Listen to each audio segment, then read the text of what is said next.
नमस्कार दोस्तों, आज मैं आपके लिए एक नई वीडियो लेके आया हूँ जिसके अंदर हम जानेंगे कि लाइब्रेरी साइंस के अंदर हम जब डिप्लोमा या डिग्री करते हैं तो उसके अंदर जो प्रैक्टिकल के सब्जेक्ट होते हैं उनको कैसे स्टडी की जाती है, उनको कैसे पढ़ा जाता है, उसके बारे में क्या क्या नॉलेज हमें होनी चाहिए या क्या क्या नॉलेज हमें लेने की ज़रूरत होती है, वो सब हम आपको इस वीडियो में बताएंगे। तो तो क्या होता है जब हम लाइब्रेरी साइंस के अंदर कोई भी डिप्लोमा या डिग्री करते हैं तो हमें उसमें 2 प्रैक्टिकल सब्जेक्ट दिए जाते हैं। 2 जो सब्जेक्ट दिए जाते हैं उनको भी हमें प्रिपरेशन करने की ज़रूरत होती है।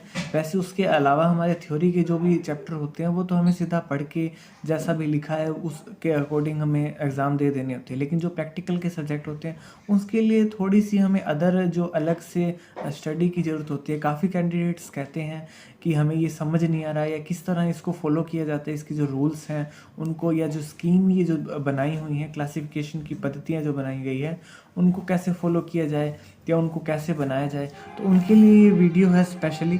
तो लाइब्रेरी साइंस के अंदर कोई भी अगर डिप्लोमा करता है या बैचलर डिग्री करता है तो उनके लिए ये वीडियो है। सबसे पहले तो मैं बता दूं को आपको कि इन दोनों के अंदर 2 सब्जेक्ट होते हैं टोटल जो कि प्रैक्टिकल के लिए होते हैं, जिसमें पहला सब्जेक्ट होता है क्लासिफिकेशन।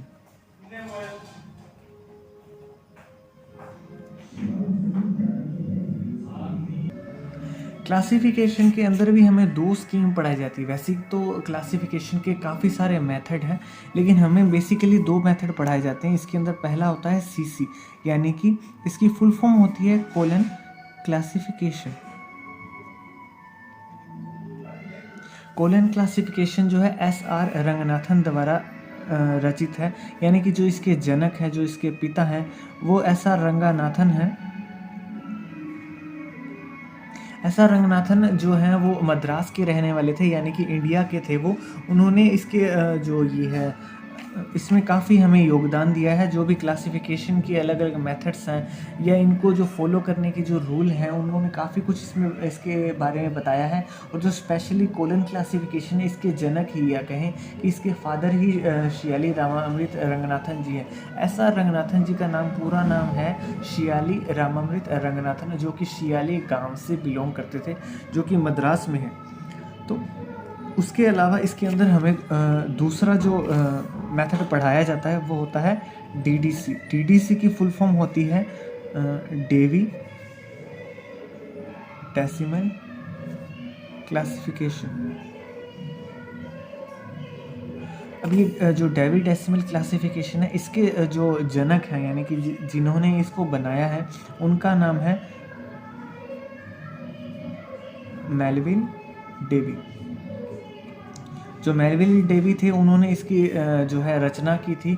मेलविल डेवी ने ही इसको मतलब बनाया था, हम ये कहना चाहते हैं। जो ये कोलन क्लासिफिकेशन है इसके अंदर तो टोटल मैथ के रूल्स दिए हुए हैं। जो भी हमारी मैथ्स होती है उसके अकॉर्डिंग इनके फॉर्मूलाज बनाए गए हैं और जो भी चैप्टर हैं उनको मैथ्स के अकॉर्डिंग बताया गया है। लेकिन ये जो DDC है इसमें जो भी कोड बनाए गए हैं वो A to Z के अकॉर्डिंग बनाए गए हैं। मतलब A से Z जो हमें बुक्स मिलेंगी उनको हम A to Z उनको जो है अलमीरा में रख सकते हैं, A से Z। लेकिन यहाँ पे मैथ का सिस्टम जो है वो रूल्स लगा के जो उनका मतलब कोड बनता है अकॉर्डिंग टू मैथ्स, जो भी कोड बनता है उसके हिसाब से हमें बुक्स को अरेंज करना पड़ता है, या कहें कि क्लासिफिकेशन करना पड़ता है। उसके अलावा अब ये तो हो गया पहला सब्जेक्ट क्लासिफिकेशन। पहले सब्जेक्ट के अलावा इसमें दूसरा सब्जेक्ट आता है कैटलॉगिंग।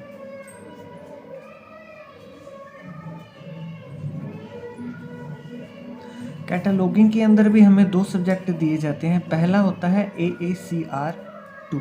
इसकी थोड़ी सी मैं जानकारी दे दूं कि जो DLIB करते हैं, यानी कि लाइब्रेरी साइंस के अंदर जो डिप्लोमा करते हैं, DLIS उसे बोला जाता है, उनके सिलेबस में ये नहीं होता। लेकिन BLIS वालों के जो BLIB करते हैं उनके सिलेबस में ये होता है, यानी कि लाइब्रेरी साइंस के अंदर जो भी बैचलर डिग्री कर रहे हैं उनके ये सिलेबस में होता है। तो सेकंड इसमें होती है वो होती है CCC, यानी कि क्लासिफाइड कैटलॉग कार्ड। ये जो क्लासिफाइड कैटलॉग कार्ड है उसे भी SR रंगनाथन जी ने ही लिखा था।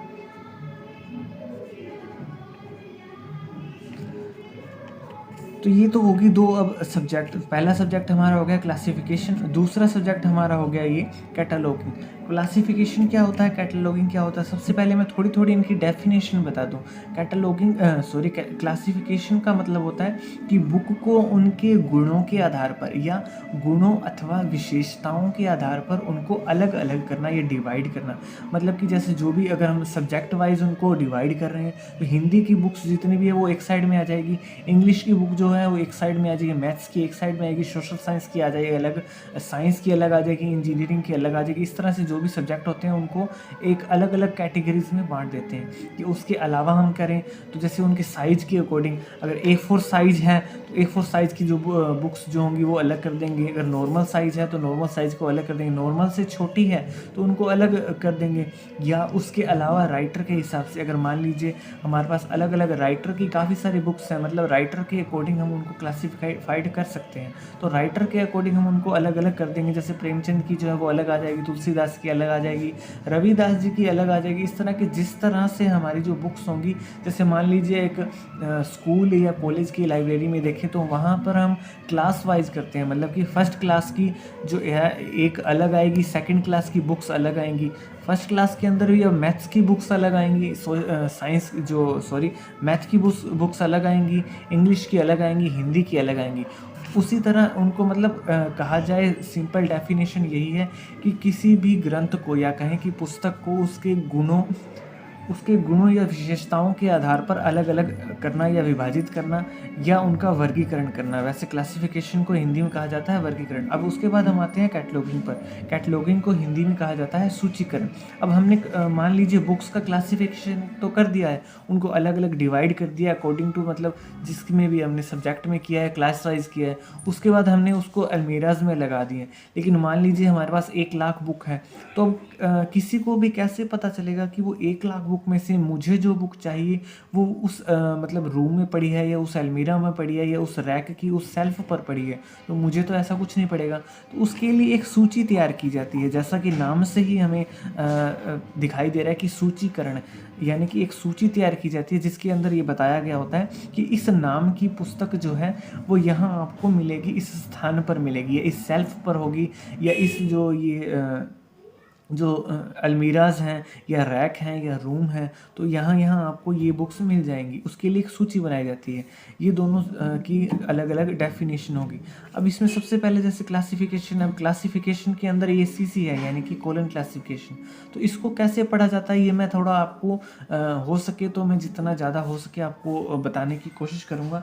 लेकिन हम क्या ज़्यादा लंबी वीडियो नहीं बनाएंगे, थोड़ी सी मैक्सिमम जो है टाइम ज़्यादा हम आपका लेंगे नहीं, कम से कम टाइम में हो सके जितना ज़्यादा हम आपको बता देंगे। उसके लिए सबसे पहले आपको कोलन क्लासिफिकेशन का 6th एडिशन की ज़रूरत होगी। अगर आप चाहते हैं कि आप लाइब्रेरी साइंस में डिप्लोमा या डिग्री करने जा रहे हैं, या भविष्य में या फ्यूचर में मतलब कि कभी भी करना चाहते हैं, तो आपको कोलन क्लासिफिकेशन का 6th एडिशन ज़रूरी लेना होगा। अभी अगर आप ना भी लें तो बाद में जब आप एडमिशन लेते हैं तो आपकी क्लासेस स्टार्ट होगी।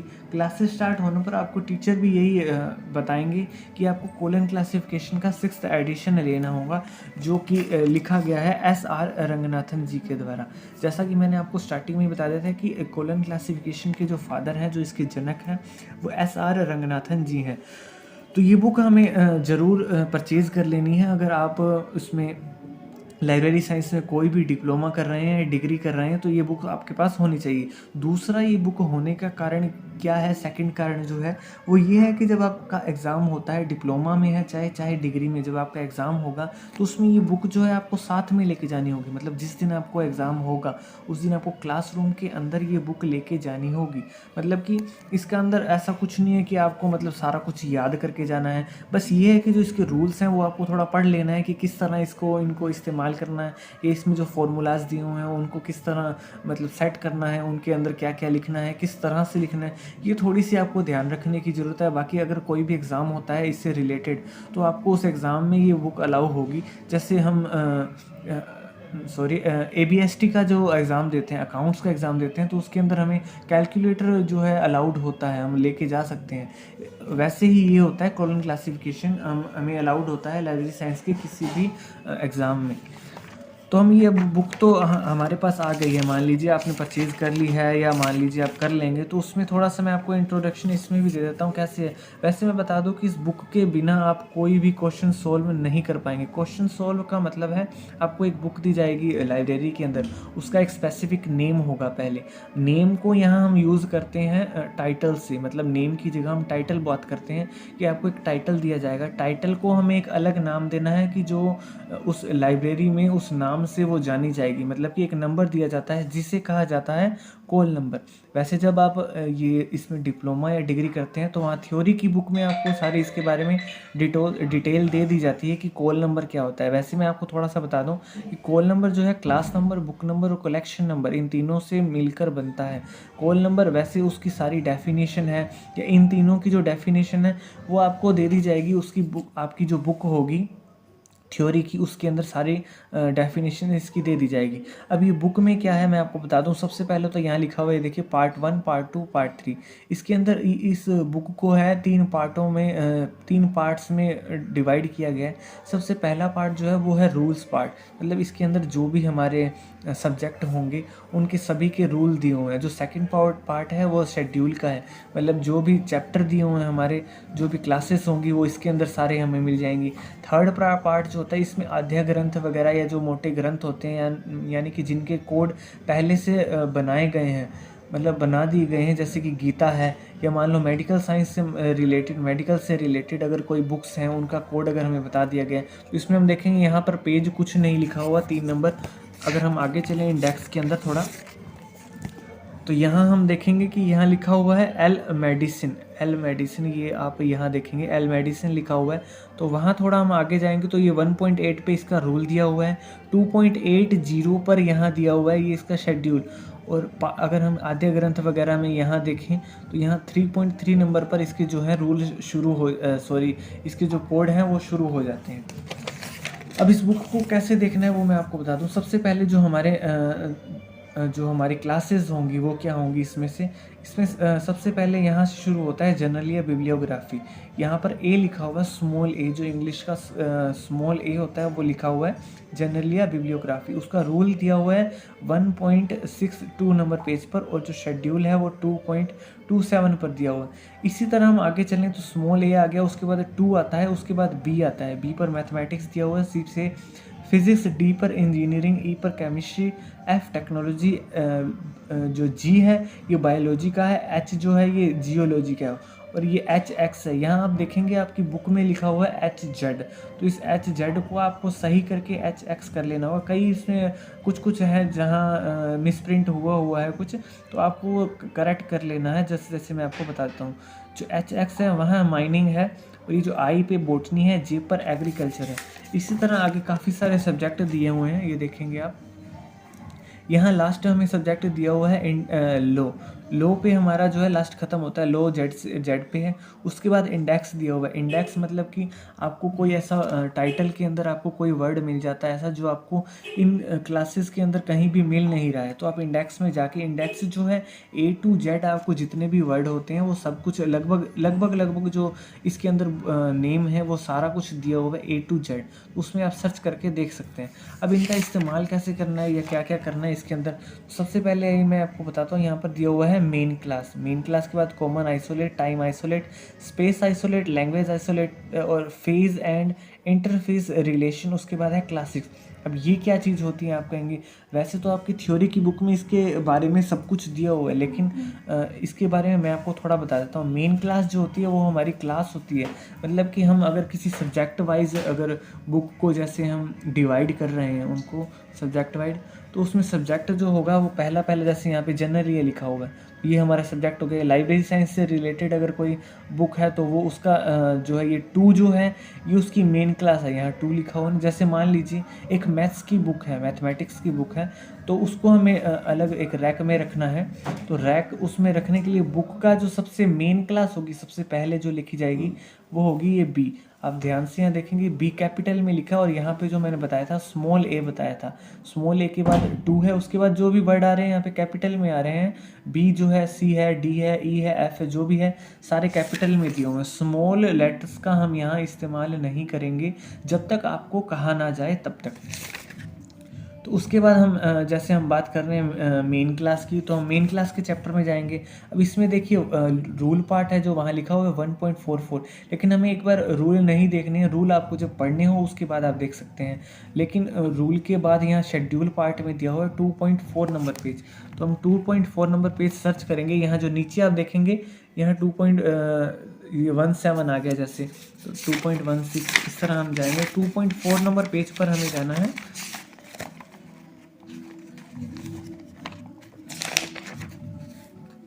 ये देखिए यहाँ लिखा हुआ 2.4 नंबर पे।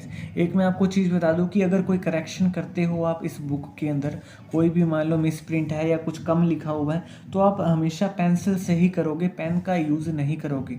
ऐसा क्यों होता है? क्योंकि जैसे आप मैंने बताया कि आप एग्ज़ाम के अंदर इस बुक को लेके जा सकते हो, लेकिन एग्ज़ाम में ले जाने से पहले एग्जामिनर जो होगा वो आपकी इस बुक को चेक करते हैं कि आपने इसमें कुछ लिखा तो नहीं है या इसके अंदर कुछ है तो नहीं।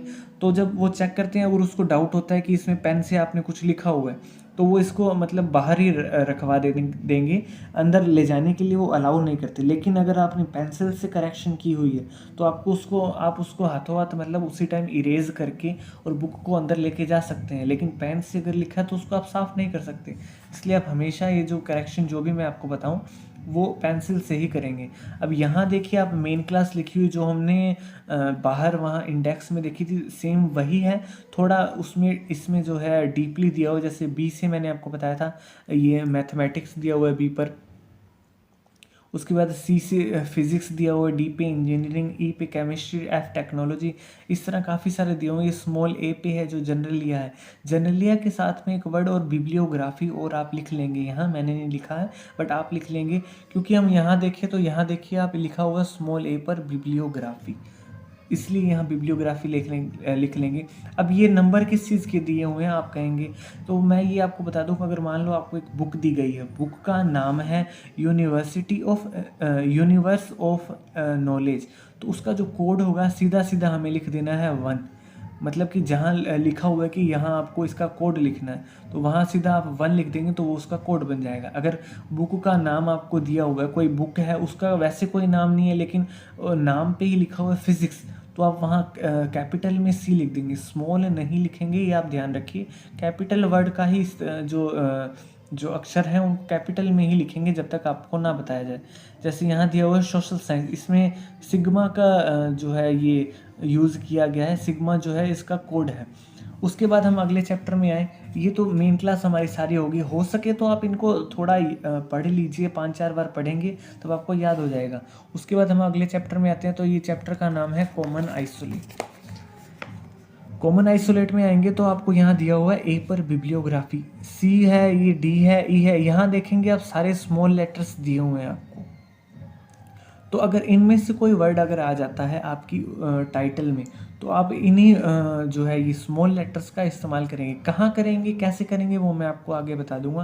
अब यहाँ पे थोड़ी करेक्शन करने की ज़रूरत है। जैसे यहाँ साइक्लोपीडिया लिखा हुआ है तो वहाँ ऑब्लिक करके डिक्शनरी हमें लिखना होगा, क्योंकि डिक्शनरी अगर वर्ड आ जाता है कहीं, जैसे हमें एक टाइटल दे दिया गया है, मतलब कि बुक का एक नाम है हिंदी डिक्शनरी या हिंदी टू इंग्लिश डिक्शनरी या इंग्लिश डिक्शनरी या किसी अदर लैंग्वेज की वो डिक्शनरी है, तो हमें कोड उसका लगा देना है के, स्मॉल के है यहाँ पे, ध्यान से देखिए।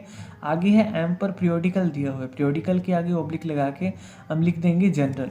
अगर जनरल वर्ड आ जाए तो हम इसी का ये जो एम है स्मॉल एम यही इस्तेमाल करेंगे। उसके बाद बिल्कुल लास्ट में देखेंगे हम यहाँ स्मॉल वाई के बाद 8 लिखा हुआ है, यहाँ हम ऑब्लिक करके लिख देंगे हैंडबुक एंड मैनुअल। मैनुअल और हैंडबुक का जो कोड लगाएंगे वो हम Y8 लगाएंगे। अब इनका इस्तेमाल कैसे होगा, या ये साइड में क्या लिखे हुए हैं, ये क्या है, कैसे हैं, ये मैं आपको आगे बता देता हूँ। उसके बाद आगे उसी तरह जैसे ये काफ़ी सारे दिए हुए हैं, स्टैटिस्टिक्स दिया हुआ है या प्लान दिया हुआ है, आइडल दिया हुआ है, इस तरह से काफ़ी सारे इसमें जो कोड दिए हुए हैं, अलग अलग वर्ड्स के अलग अलग कोड दिए हुए हैं। जैसे लिटरेचर आ गया, या फिर ये अलग अलग दिए हुए हैं काफ़ी सारे। अब आगे हम अगले चैप्टर में अगर चलें तो यहाँ लिखा हुआ है टाइम आइसोलेट, मतलब कि आपको एक बुक दी जाती है, बुक का नाम है, जैसे मान लीजिए उसमें कहीं भी लिखा एक टाइम लिखा हुआ जाता है, जैसे मान लीजिए 1947 लिखा हुआ आ गया, तो आप कहेंगे कि हम 1947 का कोड क्या लगाएंगे। तो यहाँ देखिए आप ध्यान से देखेंगे, यहाँ लिखा हुआ है 1900 to 1999 AD। यानी कि अगर 1900 से लेके 1999 तक कोई भी आपको सन दिया जाता है तो आप वहाँ कोड क्या इस्तेमाल करेंगे, एन। एन यहाँ दिया हुआ है कैपिटल के अंदर, वहाँ इस्तेमाल करेंगे कैपिटल एन।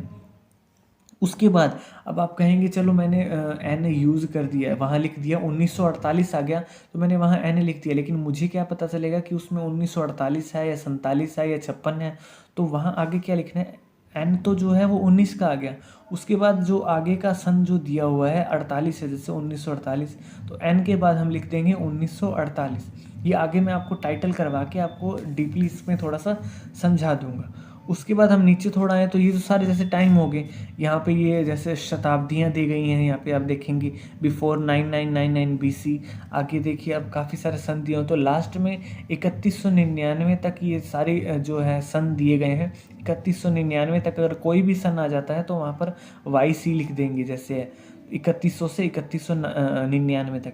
उसके बाद आगे देखिए, आगे भी ये भी टाइम ही होता है एक तरह से हम देखे जाए तो, डे टाइम हो गया, 9 हो गया, या ट्विन लाइट होगी, या विंटर हो गया, वेट हो गया, स्नो है तो स्नो भी एक तरह से टाइम ही होता है, तो ये आ जाएगा। उसके बाद हम अगले चैप्टर में देखें तो देखिए, अगर आपको एक टाइटल दिया जाता है, टाइटल के अंदर अगर कोई स्थान का नाम आ गया, मतलब वर्ल्ड के अंदर इतने सारे स्थान हैं, जैसे कई राज्य हैं, देश हैं, महाद्वीप हैं, तो आप उसका कोड कैसे लगाएंगे, उसके लिए एक अलग से चैप्टर बनाया है रंगनाथन जी ने। ये चैप्टर नंबर 4 है स्पेस आइसोलेट का। स्पेस का मतलब आप समझ ही गए हैं, जैसे कोई जगह हो गई। तो यहाँ पे देखिए 1 नंबर पे है लिखा हुआ है वर्ल्ड, मतलब कहीं भी अगर किसी टाइटल में आपको वर्ल्ड दे दिया गया है तो आप वहाँ 1 का इस्तेमाल करेंगे, उसका कोड लगा देंगे। जैसे यहाँ देखें 4 पर एशिया दिया गया है, 4 1 पर दिया गया है चाइना। अगर हम इंडिया की बात करें तो यहाँ हम देखेंगे इंडिया का 4 दिया गया है। आगे हम देखेंगे, अगर हम राजस्थान की बात करें, जैसे मैं अभी राजस्थान से हूँ, तो हम राजस्थान का कोड देखेंगे तो राजस्थान का कोड होता है 4437। ये स्पेस आइसोलेट देखिए यहाँ पे ख़त्म हो जाता है, ठीक है। उसके आगे हम जब देखेंगे 2.18 नंबर पेज पर जियोग्राफिकल इंडेक्स, ठीक है, ये भी वही है जो पहले दिया हुआ था, सेम वही है, बस उसमें क्या था, 1 से लेके सारी मतलब कंटिन्यू सारे नंबर दिए हुए थे, लेकिन यहाँ पे जो अल्फ़ाबेट सिस्टम में दिया हुआ है, ए से लेके टोटल ए के बाद जैसे ये बी आ गया, बी के बाद सी आ गया, सी फिर डी आ गया, इस तरह A to Z जितने भी जगह के नाम है सभी दिए हुए हैं। तो यहाँ हम जैसे राजस्थान का ढूंढेंगे तो आर देख लेंगे, आर कहाँ लिखा हुआ है, ये जैसे यहाँ पे देखेंगे हम, आर शुरू हो गया,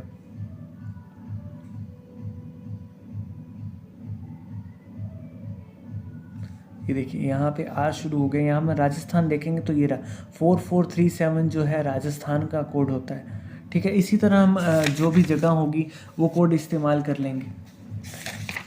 इसके बारे में डीपली जो है वो मैं आपको बाद में बता दूंगा जब आपको टाइटल करवाऊंगा। उसके बाद हम देखेंगे यहाँ पर चैप्टर नंबर 5 पे आता है लैंग्वेज आइसोलेट, मतलब कि कोई भी भाषा दे सकती है। जैसे मैंने अभी आपको एक टाइटल बताया कि हिंदी डिक्शनरी अगर आ जाती है तो हिंदी डिक्शनरी, हिंदी एक लैंग्वेज होती है, तो ये लैंग्वेज का जो है चैप्टर है, तो इसके अंदर हम हिंदी का कोड सर्च कर लेंगे कि हिंदी कहाँ लिखा हुआ है। तो हिंदी हम यहाँ देखें तो ये 152 नंबर पर दिया हुआ है हिंदी, मतलब हिंदी अगर वर्ड आ जाए तो वहाँ हम लिख देंगे 1152, वहाँ ये इस्तेमाल होगा। या मान लीजिए इंग्लिश आ गया तो इंग्लिश यहाँ दी गई है 111 पे, 111 पे यहाँ दी गई है इंग्लिश, ठीक है। उसके अलावा हम अगर मान लो संस्कृत देखते हैं तो यहाँ पे सर्च करेंगे हम 15 नंबर पेज पे दिया हुआ है संस्कृत। अगर ग्रीक लैंग्वेज दी हुई है तो यहाँ 13 पर ग्रीक आ जाएगी। उसके अलावा मतलब काफ़ी सारी जो भी लैंग्वेज है, जैसे हिंदी के बाद यहाँ पंजाबी है, कश्मीरी है, मराठी है, या ये है गुजराती है, या बंगाली है, जो भी लैंग्वेज होती हैं जितनी भी सारी, इसमें लगभग सारी लैंग्वेज दी गई हैं। उसके बाद यहाँ पे जो मैंने वहाँ आपको इंडेक्स में बताया था कि कुछ लिखा हुआ था फेज़ और इंटरफेज़ रिलेशन, तो यहाँ ये भी मैं आपको समझा दूंगा एक टाइटल के अकॉर्डिंग। जैसे भी जब भी टाइटल आएगा तो मैं आपको इसके बारे में थोड़ी नॉलेज बता दूंगा। बाकी इसमें थोड़ी एक मेन जो चीज़ जानने वाली है, तो इसका जो संयोजक चिन्ह है, जो इसका मतलब कोड है, वो मेन है 0 यानी कि 0। ये कोड कहीं भी इस तरह का कुछ आ जाए, वो मैं वैसे आपको बाद में टाइटल में बता दूंगा क्या होगा क्या नहीं होगा। यहाँ से हमारे फिर चैप्टर शुरू हो जाते हैं, जो मैंने आपको बताया था स्मॉल ए यहाँ लिखा हुआ है, जर्नल या बिब्लियोग्राफी। ये बिब्लियोग्राफी वर्ड वहाँ नहीं लिखा हुआ था, मैंने आपको बोला था कि वहाँ बिब्लियोग्राफी लिख लीजिए। ये देखिए यहाँ चैप्टर में देखेंगे तो जर्नल या बिब्लियोग्राफी हो गया। अब ये सब कैसे होगा, ये मैं आपको सारा कुछ बता दूंगा अगली वीडियो में। तो थैंक यू। मैं अगली वीडियो आपको जल्द से जल्द डालने की कोशिश करूंगा। अगर ये वीडियो आपको पसंद आए तो आप ज़रूर इसे लाइक करें और हमारे चैनल को सब्सक्राइब करें, ताकि आपको नई वीडियो जल्दी से जल्दी मिल जाए। Thank you.